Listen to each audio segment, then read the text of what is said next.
Efforts to restore a Tipton County farmhouse that was originally settled by ancestors of President Obama are running into roadblocks, according to the owner. 24-Hour News 8's Jim Shella has this unusual story about politics, fresh produce, and a president who's currently unpopular.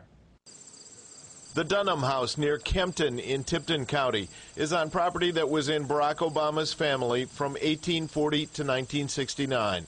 The president's mother was a Dunham.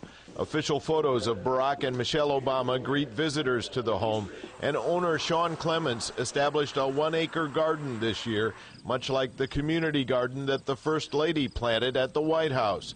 The squash, onions, melons, and tomatoes are intended to feed the hungry, but Clements says some people won't take them. You're telling me that people are rejecting free food because there's a connection to President Obama? That's correct. That's correct.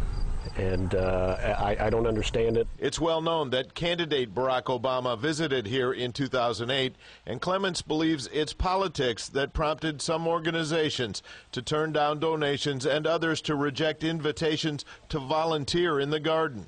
He won't identify them. There's some well-known groups. And they're local groups or national groups? Or local affiliates in national yes, groups? Yes, local affiliates and national groups.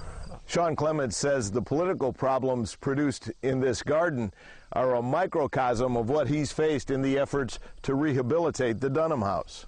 Clements says he has endured resistance, vandalism, and racism as he tries to establish a nonprofit foundation to rebuild the 19th century landmark. He has no plans to give up. I'm sorry, it's not the history that some people prefer, but it doesn't make it any less important.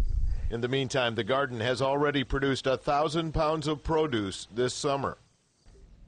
And not everyone is saying no to the produce from the garden at the Dunham House. It's going to the Julian Center here in Indianapolis and to the Kokomo Rescue Mission. So let me get this straight. Is this man saying then that if Obama was a Republican, these same folks who are rejecting the produce would take it? Or a conservative, maybe, but yeah, that's the suggestion. Okay. It sounds like he's dancing around it a little bit, not identifying who these groups are. He says that if he did identify them, that would just up the ante. I think the reality is he's trying to get donations. He's trying to create a foundation to finish this house, to finish the restoration of it, and he doesn't want to upset people who might be willing to help him.